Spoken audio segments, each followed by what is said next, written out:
Hello there, wrestling fans, and welcome to another episode of the internationally known Dudes at Ringside podcast. I'm your host, Joe the Panther, the third. And man, I got another awesome guest today. Let's give a warm Dudes at Ringside welcome to Sunni, Daze. Welcome, Sunny. What's up? Welcome. And how Well, is everybody in this lovely podcast doing today? we're doing great, Sunny, and it was a beautiful day here on the East Coast. I hope it's beautiful weather where you are. So if Oh, it my is. okay, always if And my you're welcome. of course, if my internationally known fans are not familiar with you, and why would they not be? Introduce yourself. Hello, everybody. My name is your local boom pow chick, Sunny Daze. That's right. I bring the boom, I bring the pow, and I love giving out some hugs and headlocks. That's me, Sunny D. Awesome, Sunny. So, who trained you? It depends. I've actually started my career in Arkansas, and I moved to Washington because that's where my mom lived. And so my training was half and half.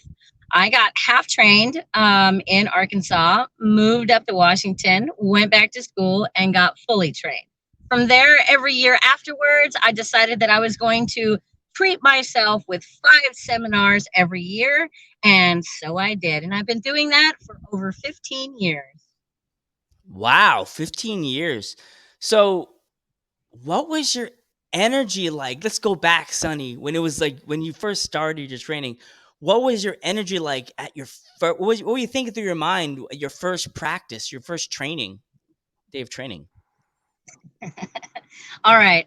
So my first trainer, his name is Austin Lane, and you can actually check him out with Memphis Championship Wrestling. I know, He man. also does. You do good. Yeah, I So know. he came up to me and said, "Hey, you have a really good voice. Would you be interested in doing in-ring announcing?" And I said, "Yeah, sure. That sounds great." And he goes, "Well, you're going to have to learn how to protect yourself. So, do you think you can make time to come to some of the trainings? Because just in case you get hit by another wrestler, we want to make sure that you're going to be okay." And I said, "Okay, great." I go to a training session. Um, and and these four guys that I have personally watched get bigger in wrestling. They're not small, okay? They're all about 6 foot, if not taller, are on the ring and they're just hanging out. And Austin comes up to me and he says, "Okay, come here." And I get in the middle of the ring and he goes, "I want you to lay down." And I said, "Why?" And he goes, "It doesn't matter. In wrestling, sometimes you just asked to do some things, and no, um, there's no rhyme or reason. I just need you to do it. Just do it." And I'm like, "Okay." And he says, "I just want you to lay down." So I laid down. And he gets over me and he puts both of his fingers in my face and he says, "Whatever you do, don't move." And I'm like, "What? What do you mean don't move? No, shut up. Just don't move." And I'm like, "Okay, I won't move." And all four of these wrestlers who are over 6 foot get on each one of the turnbuckles at the top, and I receive a frog splash, a leg drop, an elbow drop, and a swanton bomb. And I didn't move. So he asked me to come Wow. back. That was my first. That was my first day of training. Wow. First day of training, you received all the it's like Yeah, the three yeah. deadliest My moves in opinion. wrestling. Yeah, sorry. Sorry. Yep. If I was going to, I had to learn if I was going to be in the wrestling that I was going to be able to take a move. And I was like, "What do you mean take a move?" And he explained to me that in wrestling, sometimes you have to just take the move. And the best part about taking the move is you only have seconds before you're going to receive the move. So you better be ready. And no matter what you're doing, you got to be ready for it. So I was ready for it. Wow. It's like they always say like the three dangerous moves. You took the three moves like a champ. I had to. I closed my eyes and didn't think about it. All I could think was oh shit, oh shit, oh shit, oh shit. Are they done yet? Oh shit, there's another one. Oh shit. It's like me with bees. It's like, oh, there's another one. Yeah. Ah. Yeah, except for they're wrestlers and they're 6 foot tall and they all weigh more than 200 pounds of just nothing but muscle coming geez, flying AK, at you. You got AK bunch of bears or tigers. Pretty much, yeah. Yeah, pretty much. So now let's fast forward a little. What was your energy like in your first match? I was really scared. I was pumped, I was scared, and I was about to wrestle in front of 37 people. Wow. And I forgot everything I was supposed to do. Wow. Oh. So what did you have anybody in the Did you have anybody in the locker room to talk with? In the locker room to like I did. I had everybody in the locker room to talk with. Everybody. And everybody, look, in wrestling, when you're new, everybody has an opinion. Everybody has some little advice that they want to give you. And the best time to give you their advice is right before you have your very first show. You know, there's nothing more overwhelming than having a bunch of wrestlers who are excited to see that you're there also offer you the advice that they have learned over the years. And a lot of it was, so it's your first match, huh? I'm like, yeah, it is. Well, just don't die and you'll be good. And I was like, okay, great. Thanks for your support. I really appreciate it. So, of course, part of me is like, you're saying this to just make sure that I do a bad job. This is my first match and I'm just scared in front of 37 people. And, you know, I have to say, if it wasn't for Nikki Lane, I would have never kept going. I would have never stayed in the business and I would have never thought that I could have done this. So it was Austin and Nikki Lane's fault that I've been in the business over 18 years now and I'm still going strong. Shout out to the both of them because I've had her husband on the show. I never managed to hook her into Dude at Ringside. But I had her husband on and he was so funny. He's such a funny dude. He loves Ghostbusters. Yes. He loves Ghostbusters. Yes, he does. Oh my god. Yeah. He came on my other podcast I used to do, Popcorny. And man, he was hilarious. I think I've heard that podcast, Popcorny. Yeah, we did that. That was pretty good. Yeah. Yeah. So what made you get into the wrestling business? What made me get into the wrestling business? Like what hooked you as a kid? Like what got your like, ooh, wrestling? You know, so when I was growing up, believe it or not, ECW would come on Monday nights at like 1:15 in the morning. And I would get up and I was the kid that got in trouble for getting up and watching wrestling. I would mute it and then watch it around the corner while my mother was on the computer. And I would get in trouble every time. But if she wasn't on the computer, I could watch ECW. And a lot of the people that, you know, I looked up to and as role models, you know, a few of them have passed away. But, you know, most of them they all were from ECW, you know, we're talking Rob Van Dam, we're talking the Sandman, Tommy Dreamer, Beulah. Oh my gosh, Beulah. Can I say Beulah one more time? Oh Beulah my goodness. McGillicuddy. Yes, Beulah McGillicuddy was like some force to be reckoned with. I didn't get to watch her much, but when she did that match against the announcer and won. I was just so excited. I was happy. And then I'd go to school and say, "Hey, did you guys catch ECW last night?" And nobody knew who I was talking about. They had no idea. None of them. There's always So someone I really was a late too. yeah. Well, you got to remember the time when ECW was, when it was on Monday nights. It wasn't regular time, or it would come on like on Tuesdays at like 11:30 at night. And I would catch it. I was like 2 episodes behind, so I would catch it like one episode, and then I'd miss it, and then I'd catch another episode, and it was absolutely wonderful. I loved it. I was huge into the Attitude Era later on. I didn't ever necessarily believe that I was going to grow up and become a wrestler. I wanted to be Mm. an archaeologist. Oh wow, I still like dead things. I do too. Like speaking of dead things, what kind of like what would you say your like favorite outside of wrestling? What is your favorite like hobby to do? My favorite hobby? Yeah. Let's see. Well, all wrestlers have hobbies, right? I Uh, I have a few hobbies. Um, but one of my hobbies that I like to do a lot is sewing. I oh, do a lot of sewing. I've sewn every piece of gear that I've worn since day one. I think Nikki Lane still has a pants and a shirt that I made her from scratch by hand sew when I didn't have a sewing machine. I love to take pictures, and I don't know if you've ever met anybody who does what is called etchings. Do you know what etchings are?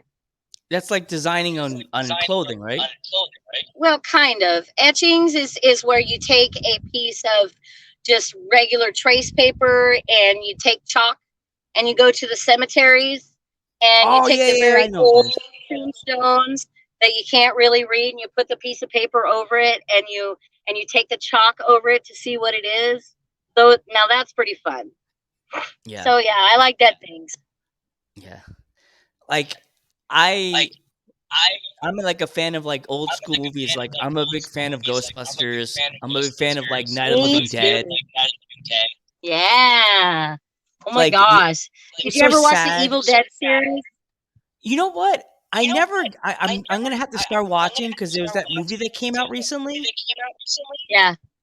and there was one. It was kind of sad when the director of Night of the Living Dead died. I was with my friend, and we were walking, and the cemetery and the trail were like merged. So I said, "Let's go this way," and he's like, "Want to go that way?" I said, "Yeah." He's like, "That's cemetery." I'm like, "What's the name just died?" So I was walking through this cemetery that's where I live in the Poconos, really old cemetery. They have these old graves, and I was in my awe. I was like, "Wow, this is so cool." And I'm a writer too. I Wow. wrote a Ghostbusters fan fiction. Oh, you So did? yeah, You I should wrote. send It's it on to my me. I'd face. like to read it. It's on Facebook. It's on my Nice. Facebook notes. Yes, I wrote. There's two up there. Two of them. Okay. I'm going to check Mm-hmm. those out after this year podcast. Ghostbusters of Pike County. Yep. Ghostbusters of Pike County. That sounds good. Yep. That sounds like something I'd Actually, watch. yes, and it's funny because when they came out with Afterlife, I totally freaked out because I said, Jason Reitman read my script. Why would they make a Ghostbusters franchise after a small town? Good What the question. heck? Hmm. Yeah, good question. Yeah. Do you are you watching any of the series on Netflix or anything, or TV shows on TV? Well, when I get a chance, yeah. So golly, I'm kind of a movie buff, so and it really just depends. I just watched this. Oh shoot, what was that movie called? Shadow. I think it was like Shadow and Bone. I think that TV series. Did you catch any of that? Shadow and Bone. That sounds like something It's I'd on watch. Netflix. Shadow and Bone. Shadow and M- Bone. Message me that at the end of the show so I can show my friend because we're gonna be able to watch it I will. tonight. Yeah, I will. That was a good series. What was another one? The Wheel of Time. That that was good. On Wheel. that was on Netflix as well. Um, Oh shoot, what was that movie? Man, I had just watched this good movie. I remember what it was. Dungeons and Dragons. That's Oh, right. that one looks Dungeons and good. Dragons. Have you seen that movie? No, I heard it's great. I haven't seen it Yeah, yet. if you are a movie buff and you like adventure movies, this movie was great.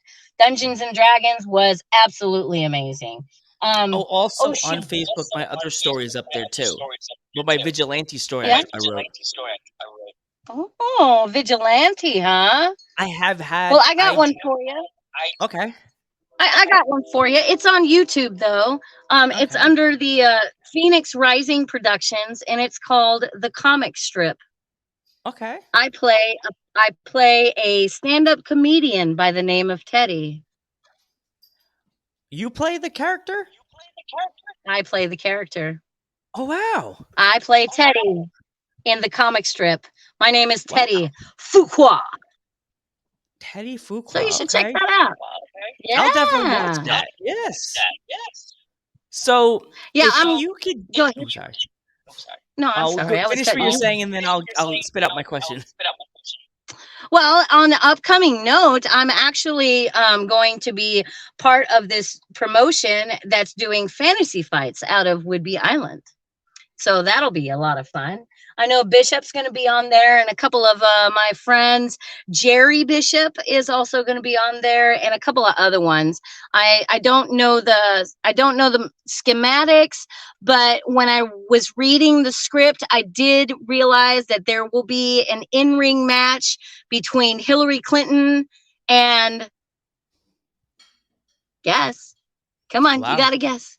Hillary Trump. Clinton and Donald Trump. That's right. Hillary versus Donald. Wow. I think it's Well, funny. I don't think a lot anybody of wins people are there. doing the intergender matches now, so They are. I yeah. am the reason they're all doing intergender matches. I'm just saying. I'm just a freaking go getter. I've been doing intergender matches for 10 years now. And for some reason, I can't seem to get on the bandwagon, but I've already been here. So I guess I shouldn't be complaining now, should I? Yeah. You know, so my question for you, tossing on the intergender thing, if you can get Sure. anybody from the past, male or female, to wrestle one more match, who would One it more be match with and me? why? With you, yes. You can go Holiday. Holiday? Holiday. Okay. That was a great match. That was Okay. a great match. Okay. Okay. She was a lot of fun. My last question for you. If there's a young wrestler or a fan that wants to get into the wrestling business like you, what kind of advice would you give them? Well, I'm going to tell them that they need to research their local schools, see who the trainers are, research those trainers to make sure they are accredited, and go for it. Wrestling to learn how to wrestle, it's expensive, but your craft is worth it. My craft was worth it. Uh, so I wouldn't expect another person that was a fan that wants to be a wrestler to just get in it for free. I mean, take it seriously. If you really want to be in wrestling, take it seriously. Do some classes, go to a school, go to a place where you have seen the trainers, you've heard of the trainers, you see that they have other students, and these other students are excelling in the stuff that they learn. A lot of the schools, they'll let you come in and they'll let you watch or try it out, and I highly encourage any female or identifying as such to please visit a training class. Please visit a training school. And if you need some help looking for it, reach out to your local independent wrestlers and ask them where they were. Uh, every area, every territory and area in America has their own wrestling schools. You can find a good one in Florida. From Gangrel has a good has a good school. If you wanted to go to FSW in Las Vegas, Nevada, that's a great school. Versus Pro, that's another great place to go. They work with FSW. Sin Bodhi is up there. Please check him out. Mm. If you are in my region, the Pacific Northwest, including California, hit up Stoner University in Cali. I love it. There's a big ugly wrestling. There's a couple of other ones. Just like I said, look it up. Don't be afraid to do some research, and don't be afraid to do the driving. I did the driving. Okay, I had to drive 2 hours twice a week, one for training and one for local TV shows, so that way I could get more training after the show was over. Take it Mm. seriously. A lot of the times, and I hate to say this about my own kind, but a lot of the times females just get into it, and they meet somebody and it's great, and then you don't see the females anymore. You don't see them. Mm. They're gone. Or somebody gets hurt or something because they weren't trained, or they didn't have the guts to say, no, I can't do that move. I'm sorry. I've never done that move with you, and I don't want to get hurt.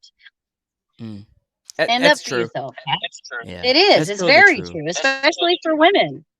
Yeah, I've and literally been in this business, and I have literally watched another woman destroy an entire female division, all because mm, she wasn't in charge.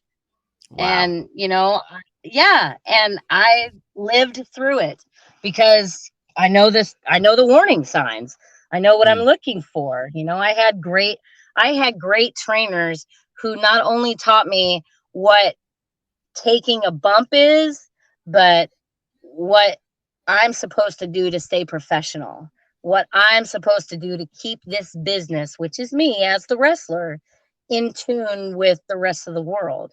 You know, it's not, I didn't start out as the boom pow chick. I just started out as this adorable Southern belle that'll give you hell called Sunny Daze. Mm. You have to be willing to morph. You have to be willing to change. You have to be willing to travel. You want good training, or if you're in a area that won't give you the time of day, go to a different area. It may not have anything to do with you. It may have everything to do with who they're working with right now. If you get told no, don't take it as a slap in the face. Just take it as a time for you to do something next. Do something else. Go somewhere Mm. else. It's okay. For all you know, they just don't have room right now, or they're just coming off of a bunch of different storylines and they just don't, they've already put in the writing that they're going to put in, and that's it. But also be willing to do other things like announcing, like refereeing, like taking money at the door. All those things, they're all connected when it comes to wrestling. And Yeah, totally. you really have to be available to be flexible, you know? Yeah, Because if you're gotta not be. if you're not available, if you're really not available for that flexibility, then you yourself as the entrepreneur is putting yourself in a box. Yeah, So you're right. my major thing that I'd love to encourage other female talent is to don't put themselves in a box and be willing to go outside of their own area and get good training. That's number one. All right, Sunny, Yes. thank you so much for coming on the podcast. I really appreciate it. Anytime, darling. You gave me everything I need and then some. I'm Joe Panther the third. Wrong way. Your And turn. I'm your local boom pow chick, Sunny Daze from the Pacific Northwest. That's right, the best. And if you haven't heard of me, you will, because I'm not stopping anytime soon.